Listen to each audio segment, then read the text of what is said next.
हमारे सेंगाजान अंचल के अंतर्गत और हमारे संगम पंचायत के अंतर्गत और सेमेनमुख पंचायत के अंतर्गत जो हमारी ब्रह्मपुत्र और लाली नदी का भयंकर गड़ा खनिया हो रहा है, इसके लिए हमारे कुछ दिन पहले जल संपदा मंत्री पीयूष हजारिका जी आए थे यहाँ आ करके और यहाँ आश्वासन दिए थे लोगों को कि जल्द से जल्द पार्कोपाइन का व्यवस्था होगा।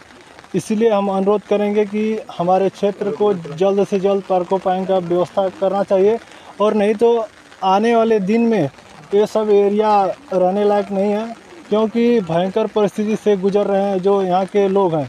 और हमारे यहीं का बात नहीं है सिर्फ सेंगाजान का या धेमाजी का, हमारे डिब्रूगढ़ जिला के अंतर्गत कुछ भिलोईधर पंचायत के अंतर्गत गांव है जो उन लोग गांव को भी परेशान है।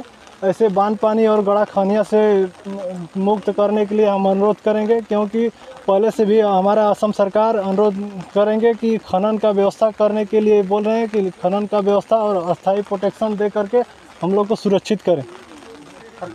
नमस्कार। तो आज आमी सेंगाजान जिखिनि अंचलत आही खूब दुख पाइছোঁ। जे নহওক আমাৰ যোৱা কেইদিনমানৰ পাছ আগত আমাৰ জলসম্পদ মন্ত্ৰী পীযুষ হাজৰিকা ডাঙৰীয়া আহিছিলে, MLAও ইয়াত উপস্থিত হৈছে, MPও ইয়াত উপস্থিত হৈ আমাৰ এই অঞ্চলখন ভ্ৰমণ কৰিলে। তাৰ পাছত আজি আমি এটা অনুৰোধ কৰিব বিচাৰিছোঁ যে অতি সোনকালে আমাৰ এই পাৰ্কোপাইনৰ ব্যৱস্থাটো কৰি দিব লাগে, আৰু আগন্তুক দিনত বল্ডাৰ স্পেয়াৰ এইখিনি ব্যৱস্থাটো কৰি দিব লাগে বুলি মই আহ্বান জনাইছোঁ। আৰু এইকেইদিনত যদি কাম নকৰে তো আমাৰ কিছুমান গাঁও য'ত নেকি আপোনাৰ চেঙাজান গোৱালা, চেৰাংশ্ৰী আৰু লম্বা চাপৰি এনেকৈ 7-8খনমান গাঁও এই প্লাবিত হৈ মানে এইটো যাব বুলি আমি বিশ্বাস কৰিছোঁ। গতিকে আমাৰ প্ৰতি বছৰে ইয়াত আপোনাৰ 1 কিলোমিটাৰ দূৰত্ব আপোনাৰ খনন ব্যৱস্থা কৰি আছে। তাৰ কাৰণে আমি নদীটো যে নহওক যেনেকৈ মানুহবিলাকক মানে বচাবৰ কাৰণে, ৰাইজক বচাবৰ কাৰণে অতি সোনকালে আমাৰ এই পাৰ্কোপাইনৰ ব্যৱস্থা মানে সোনকালে কৰিব বুলি আশা কৰিছোঁ।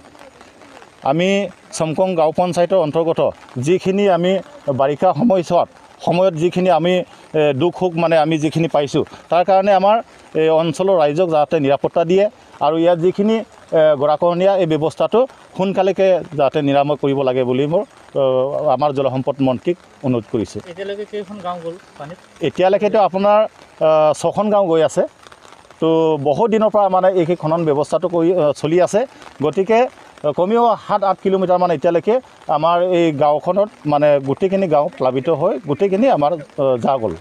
গতিকে আমি ভাবিছোঁ যে অতি সোনকালে আমাৰ এই যিখিনি ৰাইজ বা আমাৰ যিখিনি গাঁও আছে এইখিনি মানে বচোৱাৰ ক্ষেত্ৰত চৰকাৰে ব্যৱস্থা ল'ব বুলি আশা কৰিছোঁ।